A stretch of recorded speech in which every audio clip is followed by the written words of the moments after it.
Kennedy Dragons. Today is Tuesday. It is December 7th, 2021, a day that will live in infamy. This is actually the 80th anniversary of the invasion of Pearl Harbor. It's hard to believe it's been 80 years. But today is the 78th day of school, and my name is Mr. Butcher. My job is to keep you guys safe so that you guys can show us how excellent you can be.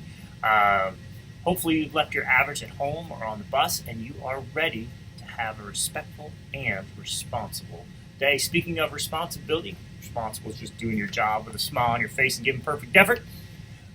One of our first responsibilities that we have each day is to show respect for the rights that we have in this country, especially on this day. This kind of marks the start of the United States being entered into the World War II because of the invasion of Pearl Harbor. But we want to make sure that we show respect for the rights that we have in the country because of what people have done, the sacrifices they've made, so that we can have a free country. We do this by daily saying the pledge to the flag. We say our school pledge, and we have a moment of silence. When we do our pledge, we want to stop what we're doing. We want to stand up tall, put our hands over our hearts like this, say the pledge loudly, clearly, and with pride. If you would please stand for the pledge and remain standing for the Kennedy School Pledge. I pledge allegiance to the flag of the United States of America and to the republic for which it stands, one nation, under God, indivisible, with liberty and justice for all.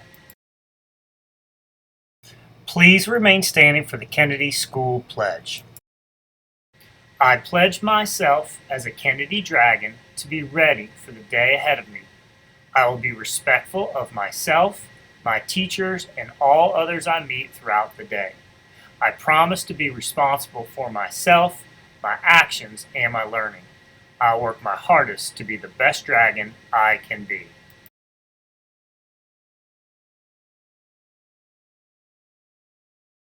Please take a moment to reflect silently on our day, our activities, and what we hope to accomplish.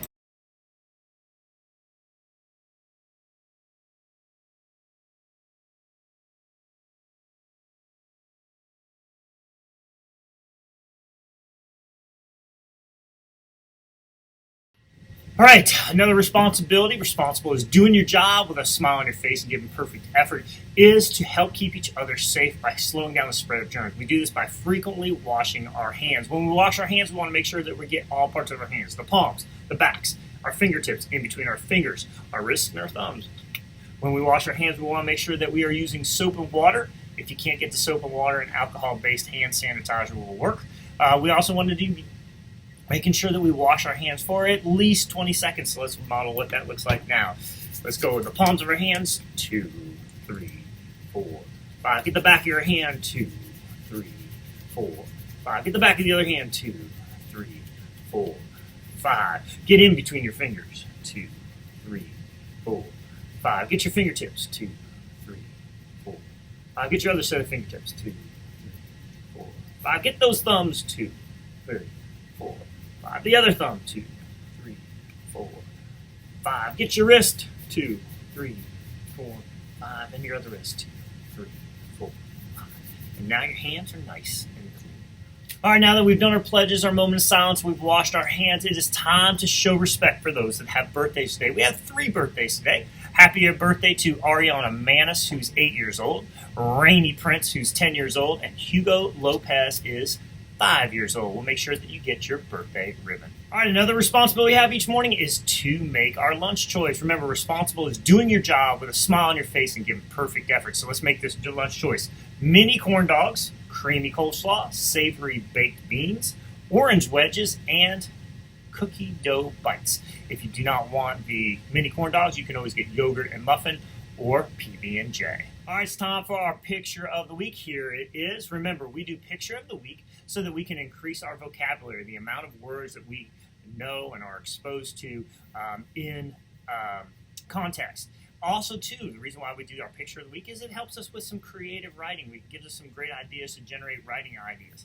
Our picture of the week, yesterday we showed it to you. You're just supposed to look at it. And today we're going to focus on nouns, persons, places, things that you can see, feel, or touch. You can kind of see the snow. You can see this person in a red suit. There's lots of things that you guys can look on here. But look for persons, places, things. Don't just look in the front. Look in the back, on the sides, all around to kind of come up with some great ideas. Put it in sentences, and let's see what you got. Time for our morning message. Today's message is on responsibility. Doing your job with a smile on your face and giving perfect effort. Focusing on choices that we make. From the time she was very young, Oprah Winfrey knew what it meant to be responsible. Listen to what she says. I don't think of myself as a poor girl who became a success. I think of myself as somebody who, from time that I was very young, knew I was responsible for myself and I had to make myself successful. As a student, you have responsibilities. You are responsible for your books, your assignment, keeping your area clean, and doing your homework. As a member of a school family, you also have responsibilities.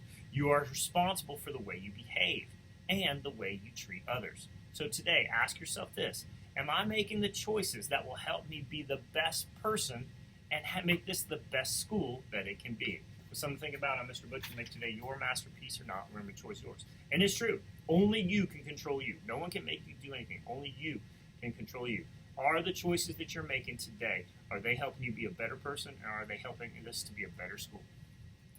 All right, mask mandate we still don't have it in place, but some people will choose to wear their mask because it makes them feel safer, or it makes it feel like they're helping others stay safe. Or they ride the bus, and it's required on the bus over your nose and over your mouth, and it needs to remain on there the entire time. So if we are going to be wearing our mask, let's make sure we're putting it on the right way. Make sure it's over your nose. Make sure it's over your mouth, covering your chin. Not too tight around your ears so it doesn't hang down. You guys have a great day. We have 4 announcements, so please help me. Me and your teachers keep you safe. That is our job. And your job is to help us keep you safe. And you can help us by being a ready, respectful, and responsible student who is focused on graduating in the year. Because when you are a ready, respectful, and responsible student focused on graduation, you are boldly committed to student success. I love you very much. Have a great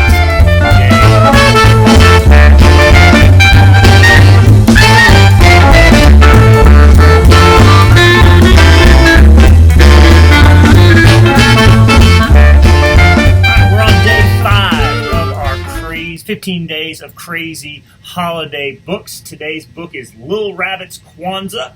The author is Donna L. Washington. That author is the person who wrote the words. And the illustrator is Shane W. Evans. Illustrator is the person who drew the pictures. We can tell this is a fiction book just by looking at the cover. It's got some illustrations. It looks like a bunny is singing. Bunnies don't usually sing, so it's probably a fiction book. As I read, I'm going to try to model what good readers do, and that's to read fluently. Read the words correctly, at a good pace, not too fast, not too slow, and with expression. And as I read, this is a great opportunity for you to practice what good readers do as they're listening to a story. This is a fiction book, so we're going to be looking for the characters, who or what the story is about. And you can probably see it's probably about a bunny from the title. The setting, where and when the story is taking place, you can kind of see the setting is probably outside. Parts of it are outside. The sequence of events, what happens first, next, and last. And then also, too, the details that lead to that. Think about questions you could ask yourself. Why did this happen? What do we think is going to happen next? Because we want you to comprehend what you're doing. So Little Rabbit's Kwanzaa. Little Rabbit was not having a very good Kwanzaa. Being the littlest rabbit in the family wasn't easy. He couldn't remember the names of all the days. He wasn't allowed to light the candles. His brothers and sisters made wonderful gifts to share. Little Rabbit was too embarrassed to share his gifts. He hated being the youngest. He was always in the way, and everyone told him he was too little to help. The Little Rabbit's got a problem. He's not having a good Kwanzaa. Can't remember the names of the days. The only part of Kwanzaa that he really loved was the big feast called Karuma. This year, he wasn't even going to have that.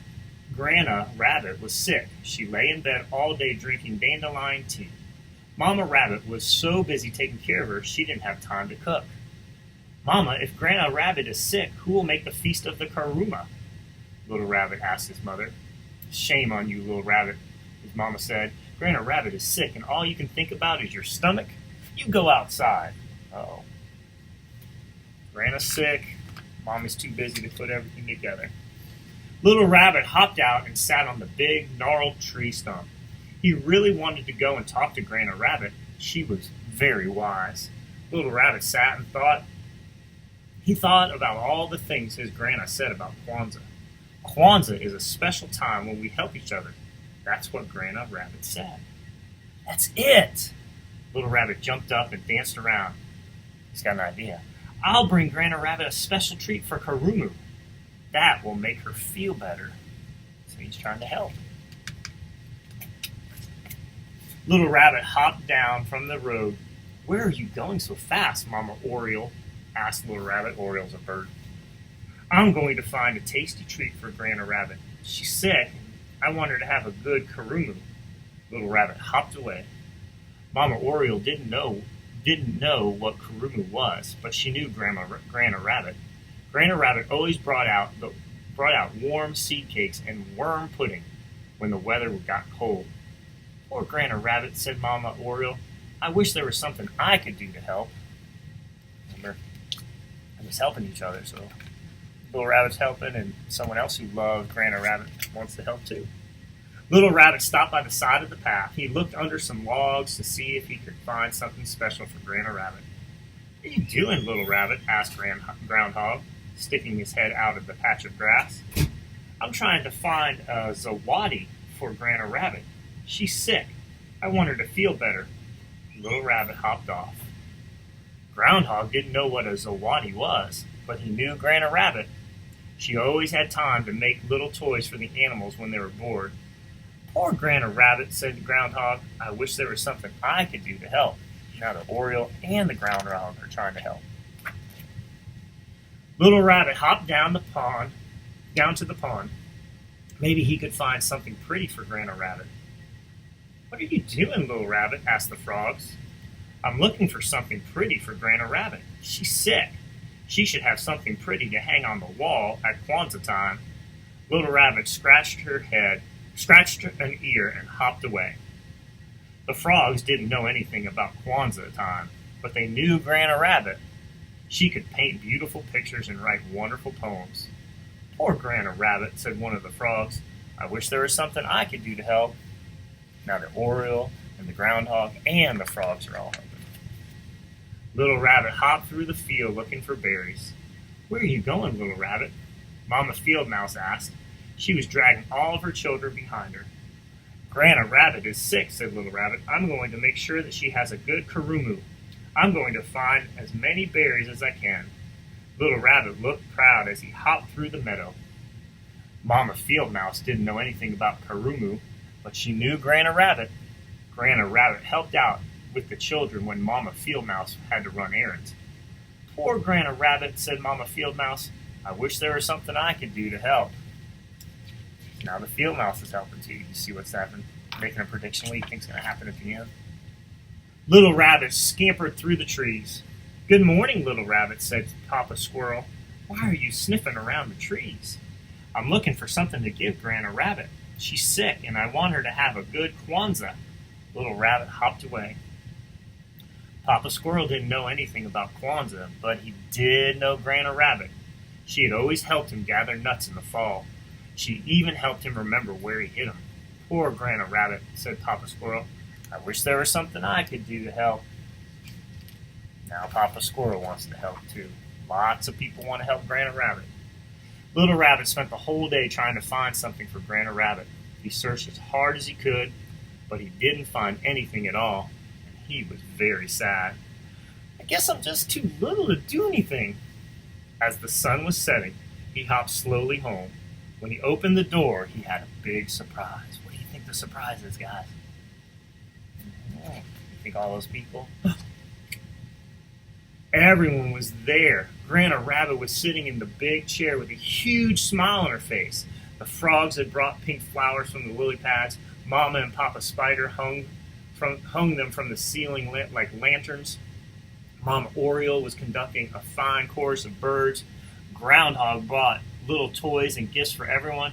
Mama Field Mouse had gotten together with Mama Possum and Mama Raccoon to make a delicious feast.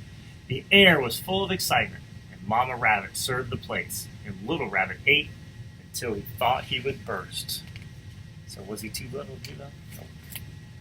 After that, Papa Rabbit told funny stories about Brer Rabbit and Anansi the spider, Guinea Fowl, and Mosquito. The stories made everyone laugh. Then Papa Spider plucked on his web strings.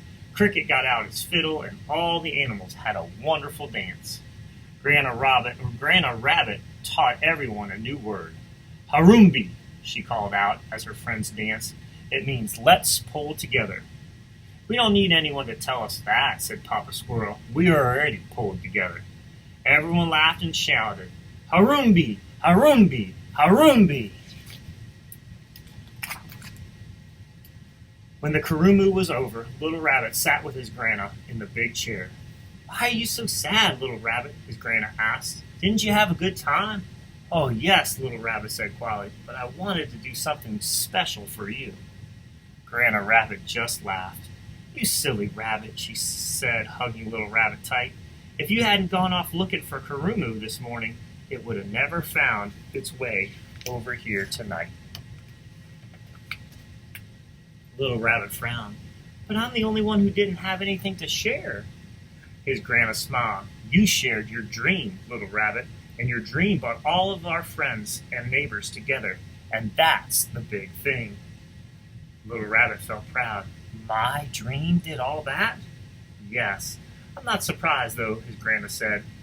Why not? Little Rabbit asked. Because I have faith in you. If you have faith, Little Rabbit, there's always hope. Oh, I'll try to remember that, said Little Rabbit. By the way, said Grandma Rabbit, snuggling him close, this was the best Kurumu ever. Little Rabbit's Kwanzaa. All right, the STEAM activity today is for you guys to build a garden fence that would kind of enclose the garden, kind of like what was you saw a little rabbit hopping through. So that's your STEAM activity is to build a garden fence.